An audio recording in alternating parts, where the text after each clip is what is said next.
Darrell Issa is pointing the finger right at the White House and President Obama. Tomorrow morning, he chairs a hearing on Capitol Hill. He's chairman of the Oversight and Government Reform Committee, and California Congressman Darrell Issa joins us. Good evening, sir. Good evening, Greta, and thanks for having me back on. It's a clearly important subject. So why are gas prices going up? Well, because we're not doing anything to drive them down, and it's been that way for a number of years. We're not causing new development of new energy sources. We're trying to push back the advances being made in North Dakota and other areas.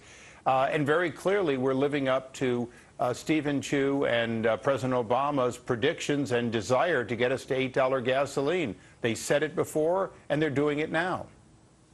So what could be done to bring the prices down, and and how quickly? Because some people drive 30, 40, 50 miles to work just one way, and of course everyone eats, so people need the trucking prices of gasoline to be reasonable so it's not passed on to food.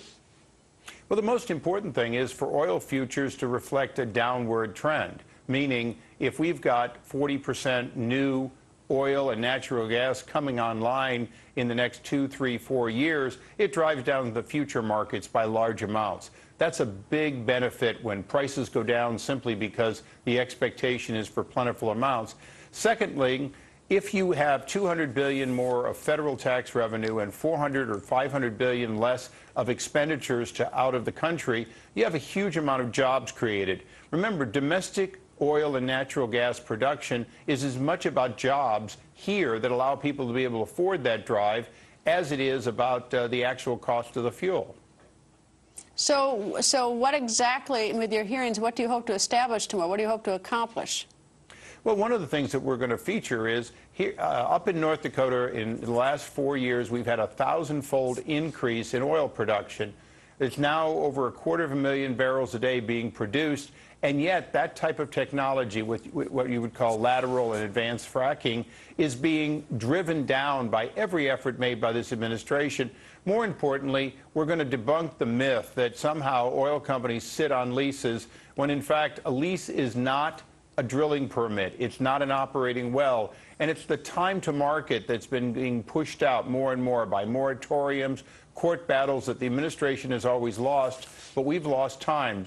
Up in Alaska, Shell lost a whole year because of an unreasonable delay created by this administration.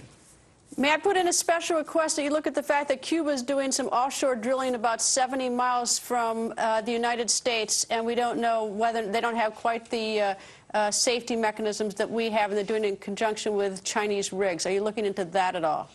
We are looking at it carefully because they're drilling right on the line. They're drilling as close as they can to our waters and moving back from that. And with lateral drilling, they may be drilling many miles into the U.S. But more importantly, as you said, Greta, they're not living up to global standards in all likelihood. And if they have an accident that we could and should make sure we always prevent, we're going to pay just as heavy a price with unlikely to get compensation.